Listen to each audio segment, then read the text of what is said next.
Bihar news में स्वागत है आपका दोस्तों। मैं हूं फिरदौस गनी और आप देख रहे हैं केडीबी लाइव। दोस्तों आज हो चुका है 11 जुलाई 2024। तो आज की पूरे बिहार की टॉप न्यूज लेकर आए हैं आपके लिए। वीडियो शुरू करने से पहले आपके लिए एक जरूरी सूचना है। सूचना ये है कि केडीबी लाइव का ऐप आ चुका है। आप केडीबी लाइव ऐप के माध्यम से पूरे बिहार की खबरों को देख सकते हैं। केडीबी लाइव ऐप में बिहार के किसी भी खबर को 1 मिनट से भी कम समय में दिया जाता है। इस ऐप को इंस्टॉल करने के लिए आप प्ले स्टोर में जाइए, सर्च कीजिए केडीबी लाइव, आ जाएगा, उसको इंस्टॉल कीजिए और पूरे बिहार की खबरों को देखिए। तो चलिए बात करते हैं आज की खबरों की। दोस्तों बिहार में एक और पुल ने जल समाधि ले ली है। जी हां, देखते ही देखते पुल धराशाही हो गई है। जी हां, यानी कि बिहार में हर रोज पुल गिर रहे हैं। बिहार में पुलों के ध्वस्त होने का सिलसिला लगातार जारी है। पिछले 22 दिन के भीतर अब तक 15 पुलिया धराशाही हो चुके हैं।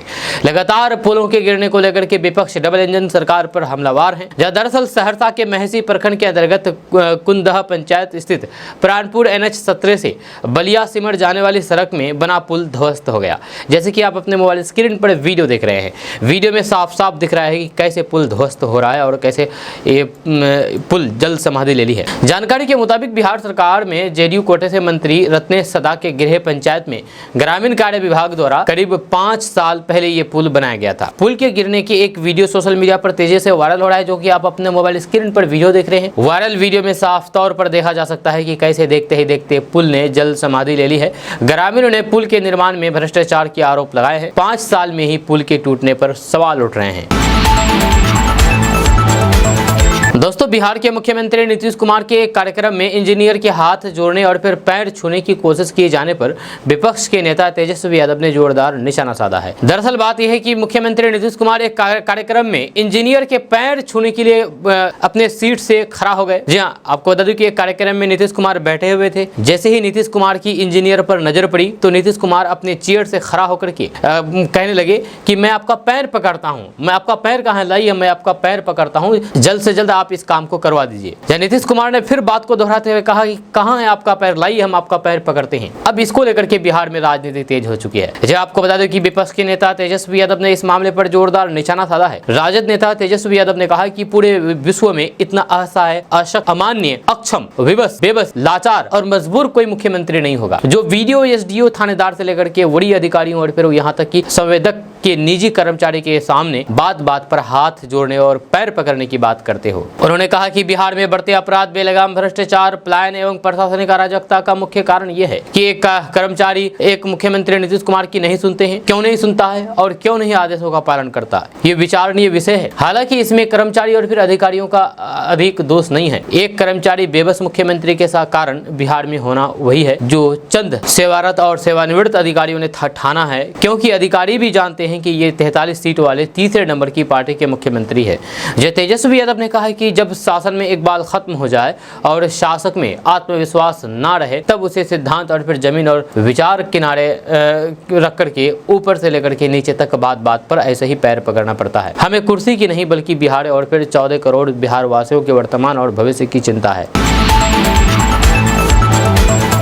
दोस्तों उत्तर प्रदेश के उन्नाव में लखनऊ आगरा एक्सप्रेस वे पर बुधवार तड़के हुए भीषण सड़क हादसे में स्लीपर बस सवार 18 लोगों की जान चली गई। हादसे में 20 लोग घायल हो गए। बिहार से मजदूरों को लेकर के दिल्ली जा रही स्लीपर बस आगे चल रहे टैंकर से पास लेते समय उसे चीरती हुई निकल गई और आगे जाकर के पलट गई। इस हादसे पर मुख्यमंत्री नीतीश कुमार ने गहरा दुख जताया है। उन्होंने हादसे में मृत लोगों के परिजनों के प्रति गहरा संवेदना व्यक्त की है। साथ ही दुर्घटना में बिहार के रहने वाले सभी मृतकों के परिजनों को 2-2 लाख रुपए के अनुग्रह अनुदान राशि मुख्यमंत्री राहत कोष से देने की घोषणा की है। इस हादसे में पूर्वी चंपारण की एक ही परिवार के 6 लोगों की जान गई है। जी हां, एक ही परिवार के 6 लोगों की जान गई है। मरने वालों में 2 भाई, दोनों की पत्नी और फिर एक भाई के बेटे और बेटी शामिल है। वहीं पर शिवहर के भी 4 लोगों की जान चली गई है। इस भीषण हादसे में दोनों जिले की करीब 1 दर्जन लोगों के घायल होने की सूचना है। वहीं पर इस दर्दनाक हादसे में बिहार के अनेक लोगों की जान जाने पर गहरा दुख व्यक्त किया गया है।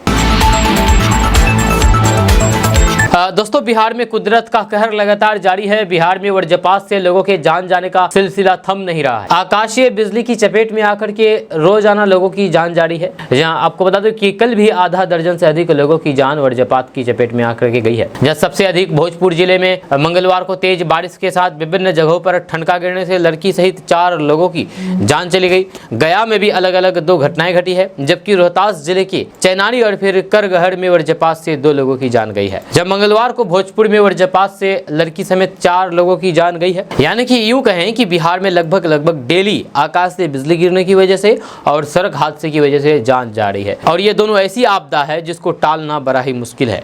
कब किस वक्त ये हादसा हो जाए कह नहीं सकते हैं। दोस्तों बिहार का बगहा एक ऐसा इलाका है जो न केवल जंगलों से भरा है बल्कि मानसून के मौसम में आए दिन जंगलों से खतरनाक जानवर गांव बस्ती में चले आते हैं। आजकल यहां के लोगों को भालू, लिजार्ड, सांप, तेंदुआ देखने को मिल रहा है। वन विभाग के लोग वैसे सूचना मिलते ही इस खतरनाक जानवरों को रेस्क्यू कर लेते हैं। इसके बावजूद भी यहाँ आम लोग डरे हुए हैं। जब वन विभाग का कहना है कि बगहा में बाढ़ के कारण जंगली जीव जंतु गाँव की ओर रुख कर ले रहे हैं। इसी कड़ी में बुधवार को एक विशालकाय अजगर लोगों को देखने को मिला। घटना जिले के नगर थाना क्षेत्र के अंतर्गत एक पेट्रोल पंप के पास की है। बुधवार की सुबह विशालकाय अजगर निकलने से अफरा तफरी मच गई। जब सूचना पर नगर थाना की पुलिस और फिर वन विभाग की टीम मौके पर पहुंची और फिर अजगर को रेस्क्यू करके उसे वन क्षेत्र में छोड़ दिया गया। इसके बाद लोगों ने राहत की सांस ली। आपको बता दें कि 2 दिन पहले ही इंडो नेपाल सीमा पर स्थित वाल्मीकि नगर के लवकुश घाट कॉलोनी में उस वक्त अफरा तफरी मच गई थी जब एक लिजार्ड गाँव में घुस गई। जहाँ हालांकि फौरन वन विभाग को सूचना दी गई। इसके बाद लिजार्ड का रेस्क्यू करके जंगल में छोड़ा गया। इस दौरान देखने के लिए लोगों की भीड़ जुटी रही। दोस्तों कमला नदी का जलस्तर लगातार खतरे के निशान से ऊपर बह रहा है, लिहाजा नदी के सभी फाटक खोल दिए गए हैं। नेपाल में रुक रुक करके हो रही बारिश से नदी के जलस्तर में वृद्धि जारी है। इसके कारण जयनगर के ग्रामीण इलाकों में पानी तेजी से फैल रहा है, जिससे लोगों को अब बाढ़ का भय सताने लगा है, यानी कि डर सताने लगा है। जहाँ जलस्तर में वृद्धि से कमला नदी से सटे प्रखंड के विभिन्न पंचायतों में पानी फैलने से लोगों में दहशत का माहौल है। यह जयनगर प्रखंड के बेलही दक्षिणी पंचायत के इस्लामपुर मोहल्ला, खैरामठ और बाकी कई सारे गाँव में पानी घुस गया है। दोस्तों बिहार की राजधानी पटना में कल एक ऐसी शादी हुई कि बिहार में उस शादी की खूब चर्चा हो रही है। दरअसल बिहार के छपरा में रहने वाले युवक ने हंगरी की लड़की से पटना के राजीव नगर स्थित एक उत्सव हॉल में प्रेम विवाह किया। हिंदू रीति रिवाज के अनुसार शादी हुई। इस शादी में मटकोर, हल्दी, संगीत सब कुछ हुआ। शादी में आए मेहमान भी इस विवाह को देख करके बोल उठे कि भाई वाह क्या कार्यक्रम। छपरा के दिगवारा प्रखंड के रामदास चक निवासी सुनील कुमार सिंह एवं सुलोचना देवी के पुत्र अमन कुमार हंगरी में होटल मैनेजमेंट और फिर शिप मैनेजमेंट करने के बाद व्यवसाय में लगे हैं। वहीं पर हंगरी की रहने वाली विवियन जावरन हंगरी की सरकारी स्कूल में म्यूजिक शिक्षिका है। जब पिछले करीब 4 वर्षों से दोनों के बीच प्रेम प्रसंग चल रहा है। जहाँ विलियम को भारतीय संस्कृति ने प्रभावित किया है। उनकी चाहत थी कि भारत में उनकी शादी हिंदू रीति रिवाज से हो। ऐसे में जब दोनों परिवार के बीच शादी की बात हो गई तो फिर दुल्हन विदेश से बिहार पहुंच गई। पटना में हुई शादी में मटकोर, हल्दी, मेहंदी, संगीत सारे कार्यक्रम हुए। वर पक्ष के साथ कन्या पक्ष के लोगों ने भी भाग लिया। बारात लगी और द्वार पूजा की रस्में भी पूरी कर ली गई। शादी में गांव से पंडित और फिर हजाम भी बुलाए गए। जहां इस तरह हिंदू रीति रिवाज से विवाह संपन्न कराया गया। जब दूल्हे अमन कुमार ने बताया है कि परिवार के लोगों की सहमति पहले नहीं थी, जब बाद में काफी प्रयास के बाद लोग मान गए। इसके बाद ये तय हुआ कि शादी बिहार में की जाएगी। जब फिर भारतीय संस्कृति से रीति रिवाज के साथ शादी हुई। जब शादी से पहले दुल्हे ने अपने गाँव में एक पौधा लगा करके मिसाल पेश किया। वहीं पर दुल्हन ने कहा कि हिंदी आती है, यहाँ भारत के बारे में बहुत कुछ वो जानती है। उन्हें भारत और यहाँ की महिलाओं की ट्रेडिशनल लुक उन्हें बेहद पसंद है। सुप्रीम कोर्ट ने कल मुस्लिम महिलाओं के लिए एक बहुत बड़ा फैसला सुनाया है। आपको बता दें कि सुप्रीम कोर्ट ने कल 10 जुलाई को मुस्लिम महिलाओं के हक में अहम फैसला सुनाते हुए धारा 125 के तहत अब मुस्लिम महिला भी तलाक के बाद गुजारा भत्ता पाने की हकदार है, ये सुप्रीम कोर्ट का कहना है। यह सुप्रीम कोर्ट ने कहा कि यह कानून हर धर्म की महिलाओं के लिए है। वहीं पर अब सुप्रीम कोर्ट के इस फैसले के बाद सियासत तेज हो गई है। कई राजनीतिक दलों की प्रतिक्रिया सामने आई है। इसी क्रम में जेडीयू की तरफ से बड़ा बयान सामने आया है। जेडीयू नेता केसी त्यागी ने कहा कि हम सुप्रीम कोर्ट के फैसले का स्वागत करते हैं। जाति या फिर धर्म के आधार पर फैसले नहीं होना चाहिए, लेकिन हम मुस्लिम महिलाओं के अधिकारों का समर्थन करते हैं। दरअसल सुप्रीम कोर्ट ने यह फैसला सुनाया है कि अगर मुस्लिम महिला की तलाक हो जाती है तो फिर मुस्लिम महिला को उनके पति द्वारा गुजारा भत्ता दिया जाएगा। जहाँ गुजारा भत्ता देना जरूरी है। जब अगर तलाकशुदा बीवी अलग रहती है तो भी उसको पैसे देने होंगे गुजारा करने के लिए पति के द्वारा। ये सुप्रीम कोर्ट का फैसला आया है। अब इसको लेकर के राजनीति तेज हो गई है, कोई इसे सही कर रहे हैं तो कोई इसे गलत कर रहे हैं। आपका इसके बारे में क्या कहना है नीचे कमेंट बॉक्स में कमेंट करके जरूर बताइए। आप बताइए कि क्या सुप्रीम कोर्ट के इस फैसले से आप सहमत हैं या नहीं। दोस्तों, आयुष्मान भारत प्रधानमंत्री जन आरोग्य योजना के तहत बिहार में अब तक 2,92,77,414 कार्ड बने हैं। 23 सितंबर 2018 से 30 जून 2024 तक 11,34,332 कार्ड धारियों में राज्य और फिर बाहर के 234 अस्पतालों में निःशुल्क इलाज कराया है। जब आपको बता दें कि इलाज के लिए 1,013,15,83,506 रुपए का भुगतान किया गया है। स्वास्थ्य विभाग के आधिकारिक सूत्रों के अनुसार बिहार के आयुष्मान कार्ड धारियों के इलाज पर रोजाना औसतन 3 करोड़ रुपए खर्च हो रहे हैं। राज्य स्तर के अस्पताल में इलाज के लिए क्लेम का भुगतान 15 दिनों के अंदर हो जाता है। दूसरे राज्यों के अस्पताल में इलाज की राशि का भुगतान 30 दिनों के अंदर होता है। भुगतान बकाया का राष्ट्रीय औसत 18% है, जबकि बिहार में बकाया 3% है। राज्य में यानी कि बिहार में कुल 1,89,00,000 राशन कार्ड धारियों में 58 लाख परिवारों का मुख्यमंत्री जन आरोग्य योजना के तहत आयुष्मान कार्ड बनना है। कुल 8,71,00,000 कार्ड बनाए जाने हैं। आयुष्मान योजना के तहत लाभुक परिवार को सालाना 5 लाख रुपए फ्री में इलाज की सुविधा प्रदान करता है। जियो, एयरटेल और वोडाफोन आइडिया की कीमतों में वृद्धि होने से लोग नाराज हैं और लोग अपने सिम को बीएसएनएल में कन्वर्ट कर दे रहे हैं। जी हाँ, अब लोग जियो, एयरटेल और वोडाफोन आइडिया को त्याग करके बीएसएनएल के पास जा रहे हैं, बीएसएनएल की शरण में जा रहे हैं। कह रहे हैं कि आप ही हमें सस्ते रेट पर सेवा प्रदान कर सकते हैं, आप ही के पास हम रहना चाहते हैं। और उधर एयरटेल, जियो, वोडाफोन आइडिया को टाटा बाय बाय कह रहे हैं, या लोग कह रहे हैं कि हम उनसे तलाक ले लिए हैं, उनको छोड़ दिए हैं, अब आप ही की शरण में रहेंगे। आपको बता दें कि भारत की शीर्ष दूरसंचार कंपनियां जियो, एयरटेल और वोडाफोन आइडिया द्वारा हाल ही में की गई कीमतों में बढ़ोतरी ने ग्राहकों को नाराज कर दिया है। इस महीने लागू हुए बढ़े हुए टैरिफ ने उपयोगकर्ताओं को अधिक किफायती विकल्प तलाशने के लिए प्रेरित किया है, जिसमें से कई राज्य के स्वामित्व वाली बीएसएनएल की ओर रुख कर रहे हैं। जहां कीमतों में बढ़ोतरी से सोशल मीडिया पर व्यापक आक्रोश फैल गया है। ट्विटर पर #बायकॉट जियो ट्रेंड कर रहा है। इस बीच #बीएसएनएल की घर वापसी ने भी लोगों का ध्यान खींचा है, जिसमें से 15,000 से अधिक उपयोगकर्ताओं ने बीएसएनएल की सेवाओं और फिर योजनाओं की प्रशंसा करते हुए पोस्ट शेयर किया है। जियो, एयरटेल और फिर वोडाफोन आइडिया ने एक के बाद एक अपने दामों में बढ़ोतरी की घोषणा की, जिसके बाद लोग जियो, वोडाफोन आइडिया और एयरटेल के प्रति गुस्सा है और लोग इन कंपनियों को त्याग दे रहे हैं, बीएसएनएल की ओर बढ़ रहे हैं। क्या आप गरीब हैं और कोचिंग करने के लिए आप फीस नहीं जमा पा रहे हैं, पैसे नहीं जमा पा रहे हैं, पैसे नहीं रहने के कारण आप कोचिंग नहीं कर पा रहे हैं, तो अब आपके लिए बड़ी खुशखबरी है। बड़ी खुशखबरी यह है कि बिहार सरकार की तरफ से चलाया जा रहा कोचिंग योजना का लाभ उठा सकते हैं। जी, आपको बता दूं कि बिहार में आर्थिक रूप से कमजोर मेधावी छात्रों के लिए प्रतियोगी परीक्षा की तैयारी के लिए सरकार ने फ्री में कोचिंग सेवा शुरू की है। इसके लिए छात्र छात्राएं नेट, JRF, गेट और फिर PhD प्रतियोगी परीक्षाओं की तैयारी कर सकते हैं। यह साल 2022 में ही पिछड़ा वर्ग एवं अति पिछड़ा वर्ग कल्याण विभाग ने मुख्यमंत्री व्यवसायिक पाठ्यक्रम मार्गदर्शन एवं उत्प्रेरण योजना को लागू किया था। इस योजना का उद्देश्य उच्च शिक्षण संस्थानों में शैक्षणिक पदों पर एवं अन्य महत्वपूर्ण सेवाओं में नियुक्ति में इन वर्गों की भागीदारी बढ़ाना है। यह सरकार ने फैसला लिया है कि प्रतियोगिता परीक्षाओं की तैयारी के लिए विद्यार्थियों को फ्री में कोचिंग दिलाई जाएगी। इसके लिए बिहार के 7 विश्वविद्यालयों में एक सेंटर खोले गए हैं। हर सेंटर पर योजनाओं की निगरानी की जिम्मेदारी बिहार राज्य पिछड़ा वर्ग वित्त एवं विकास निगम को सौंप दी गई है। योजना के मुताबिक हर सेंटर पर कोचिंग के लिए 60 विद्यार्थियों के 2 बेंच संचालित होंगे। एक साल में 240 युवाओं को प्रशिक्षण देकर के प्रतियोगिता परीक्षाओं के लिए तैयार किए जाने की योजना है। तो ऐसे में अगर आप भी कोचिंग करना चाहते हैं तो आप इस योजना का लाभ उठा सकते हैं, इन सेवा का लाभ उठा सकते हैं और फ्री में नेट, JEE और बाकी कई सारी प्रतियोगी परीक्षा की तैयारी कर सकते हैं। बिहार के मुख्यमंत्री नीतीश कुमार द्वारा बिहार सरकार द्वारा चलाई जा रही इस सेवा का लाभ जरूर आप उठाएं। बिहार के उप मुख्यमंत्री विजय सिन्हा ने बड़ा बयान दिया है। विजय सिन्हा ने कहा कि बिहार के पुल पुलियों की अब 7 दिनों में जांच होगी और जो भी लापरवाही होगा, इंजीनियर जो भी लापरवाही करेंगे उसे बर्खास्त कर दिया जाएगा। जी हां, आपको बता दूं कि बिहार के पुल पुलियों की वास्तविक स्थिति का आकलन 1 सप्ताह के भीतर कर लिया जाएगा। इस आकलन के आधार पर अगर किसी भी पुल पुलियों की मरम्मत की आवश्यकता होगी तो फिर वह किया जाएगा। मंगलवार को बिहार के उप मुख्यमंत्री सह पथ निर्माण मंत्री विजय कुमार सिन्हा ने विभागीय अधिकारियों के साथ समीक्षा बैठक में इसको लेकर के आवश्यक निर्देश दिए हैं। जब बैठक में विभाग के अपर मुख्य सचिव प्रत्यय अमृत सचिव संदीप कुमार, पुडकलती अभियंता प्रमुख सुनील कुमार सिन्हा और इंद्र शेखर राय, मुख्य अभियंता मुकेश कुमार, नवाब आलम, बबलू कुमार सहित अन्य अधिकारी शामिल हुए। समीक्षा बैठक में उप मुख्यमंत्री ने दो टूक कहा कि कहीं भी आवागमन बाधित ना हो, ये सुनिश्चित कर लिया जाए। पुलियों के आकलन में इसका ख्याल रखा जाए कि सड़क और फिर पुलियों के निर्माण के समय तकनीकी भार वहन की स्थिति क्या थी और वर्तमान स्थिति क्या है, इसकी समीक्षा करके विभाग के स्तर पर आवश्यक कार्रवाई की जाए।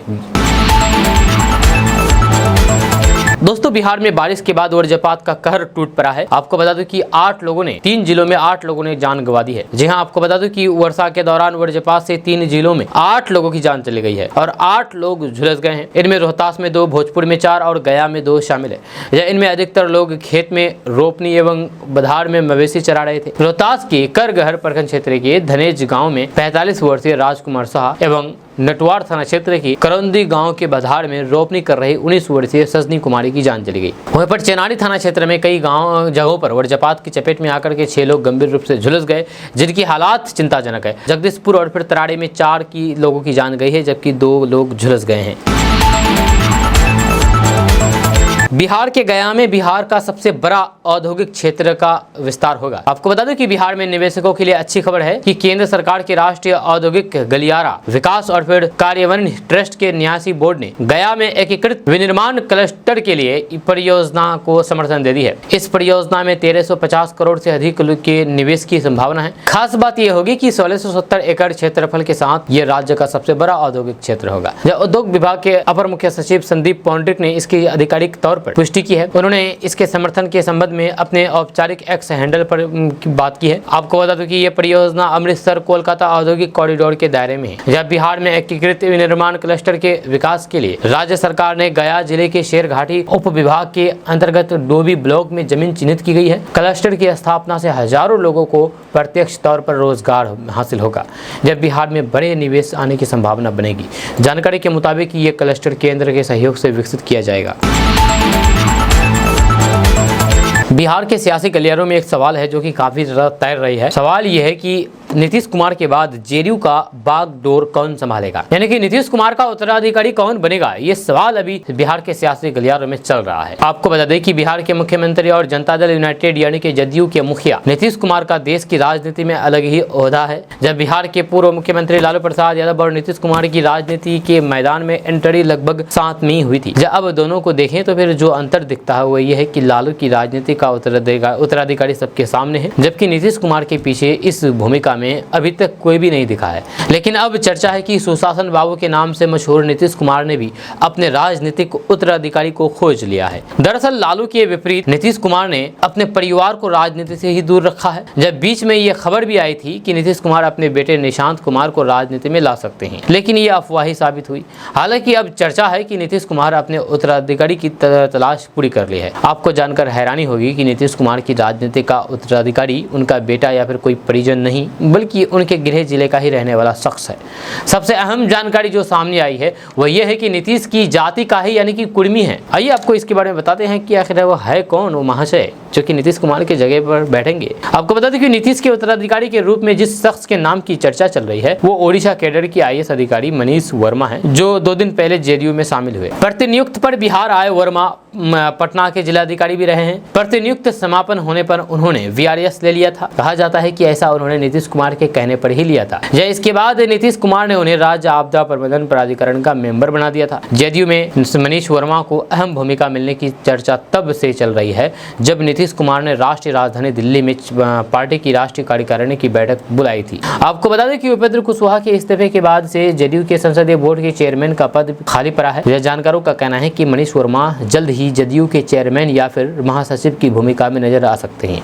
हालांकि ये सब अभी अनुमान ही है। इस बारे में नीतीश कुमार या फिर मनीष वर्मा की कोई भी घोषणा या फिर दावा नहीं किया गया है, लेकिन माना जा रहा है कि नीतीश कुमार अपने उत्तराधिकारी के रूप में सबसे ऊपर मनीष वर्मा को ही देख रहे हैं। ऐन मौके पर अपने फैसले बदलने वाले मुख्यमंत्री नीतीश कुमार असल में क्या करते हैं ये तो फिर आने वाले समय ही बताएगा।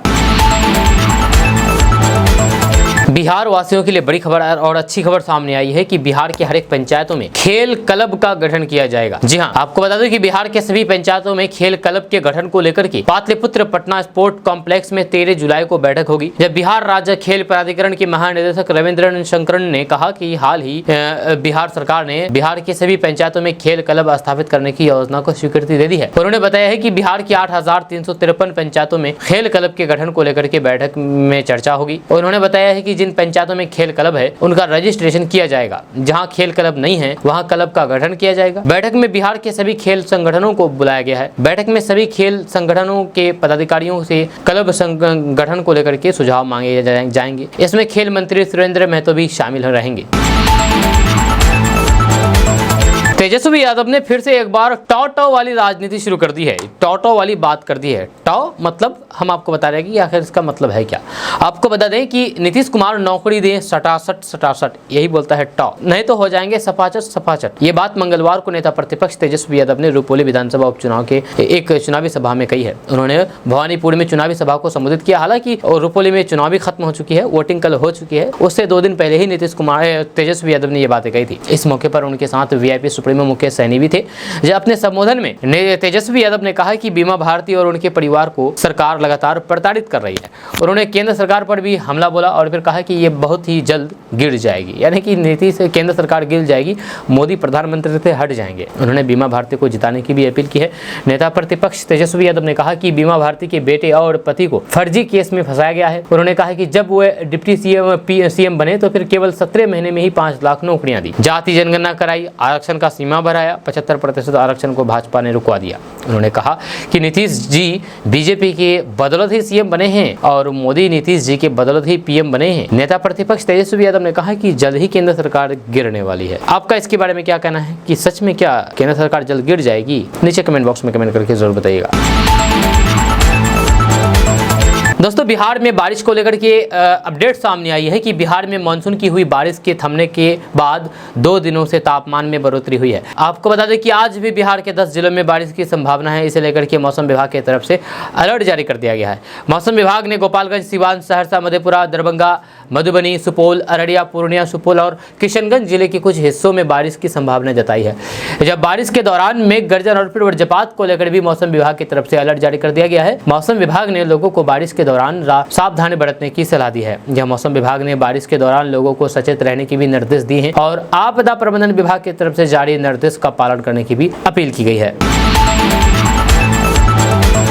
सोशल मीडिया के ज़माने में लोग क्या से क्या नहीं कर जाते हैं, क्या क्या नहीं दिखाते हैं, आप सोच भी नहीं सकते हैं। जहाँ सोशल मीडिया और यूट्यूब लोगों को किस हद तक ले जाएगा ये तो पता नहीं, क्योंकि आज एक ऐसा वीडियो सामने आया है जिसमें एक कपल नजर आ रहा है। इसने सुहाग रात का वीडियो पोस्ट कर दिया है। वीडियो सामने आते ही तेजी से वायरल हो रहे हैं। यहाँ रील्स और सोशल मीडिया पर मशहूर होने के चक्कर में आजकल के युवा कुछ भी कर जाते हैं, जो कि उनको कहाँ पर इफेक्ट करता है शायद ही वो नहीं जानते हैं। इस सोशल मीडिया कपल को किस करते हुए और इंटीमेट होते हुए देखा जा सकता है, जहाँ लाल जोरा और फिर मांग में सिंदूर लगाए नई दुल्हन को किसी तरीके की हिचकिचाहट नहीं हो रही है। इस वीडियो की शुरुआत में दुल्हा दुल्हन से पूछता है कि कैसी रही हमारी सुहागरात। इस पर दुल्हन कहती है कि अभी शुरू ही कहाँ हुई है। तो दुल्हा रिएक्ट करता है और कहता है कि ये बात तो सही है कि अभी कहाँ शुरू हुई है। इसके बाद दोनों बेड की तरफ बढ़ते हैं और डेकोरेशन दिखाने शुरू कर देते हैं। इस दौरान उनके बेड और फिर फूलों की सजावट आप साफ तौर पर देख सकते हैं। इस वीडियो को किसी दूसरे यूजर ने शेयर किया है, जहां उसने वीडियो के साथ कैप्शन में लिखा है कि सुहागरात ब्लॉग। ये ब्लॉगर पूरी तरह से पागल हो गए हैं। वीडियो के सामने आते ही लोग उनकी काफी बुराई भी कर रहे हैं, ट्रोल कर रहे हैं। एक ने लिखा है कि अरे सुनंदा जी, इज्जत गैल तेल लेने, कुछ करो फेमस हो जाओ वाला चल रहा है आजकल। एक ने लिखा है कि कम से कम तो ध्रुव राठी से ये वीडियो बेहतर है। एक ने लिखा है कि ये भी ठीक है। एक ने लिखा है कि आप भी वीडियो डालोगे क्या। एक ने लिखा है कि खिड़की दरवाजे बंद क्यों किए, घर वाले बेचारे लाइव ही देख लेते। आपका इसके बारे में क्या कहना है नीचे कमेंट बॉक्स में कमेंट करके जरूर बताइएगा।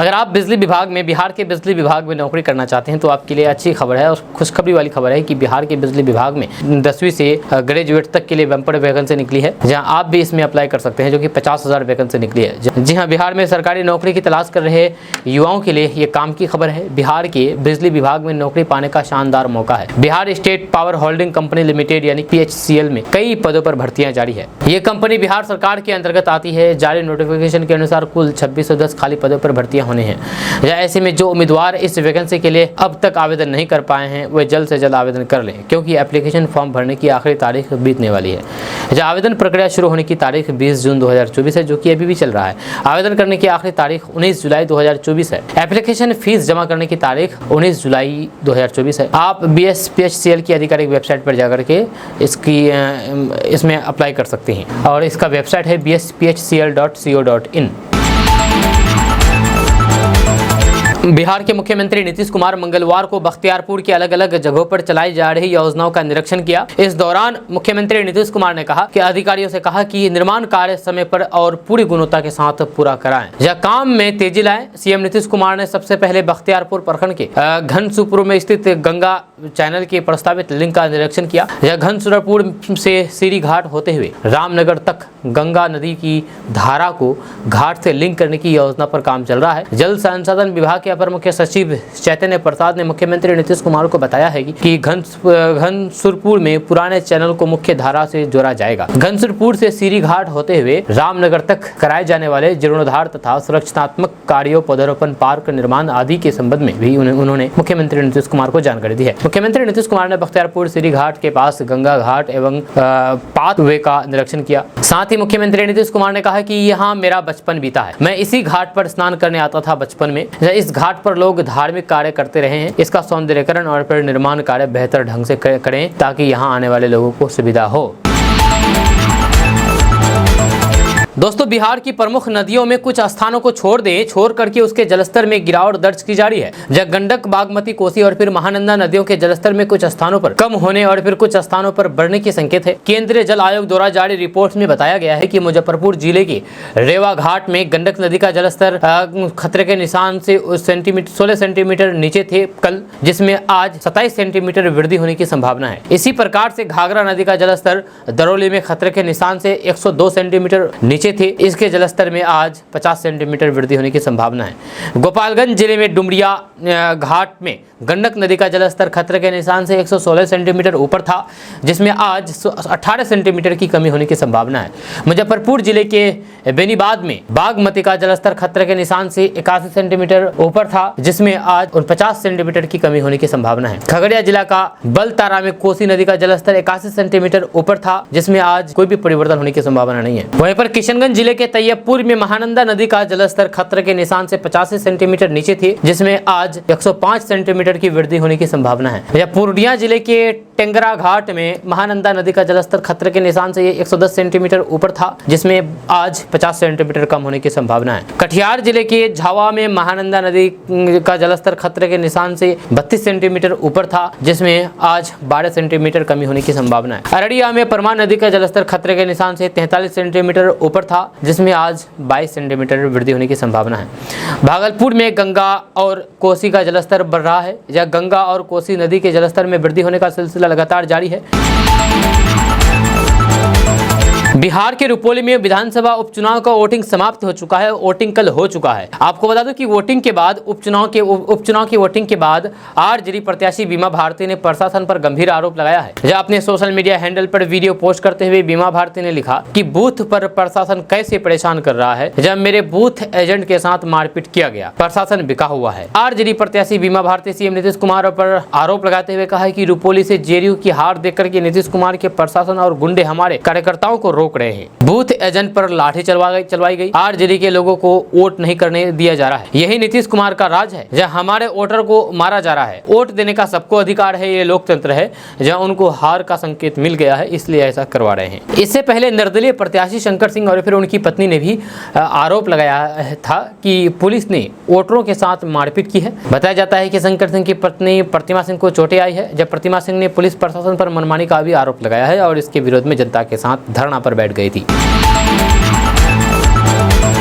रूस के 2 दिवसीय दौरे के बाद प्रधानमंत्री नरेंद्र मोदी अब अपने 1 दिवसीय दौरे के लिए ऑस्ट्रेलिया पहुंच गए हैं। एयरपोर्ट पर ऑस्ट्रेलिया के विदेश मंत्री अलेक्जेंडर ने पीएम मोदी का भव्य स्वागत किया। जी हां, एयरपोर्ट पर भव्य स्वागत के बाद प्रधानमंत्री Narendra Modi hotel Ritz cartel पहुंचे।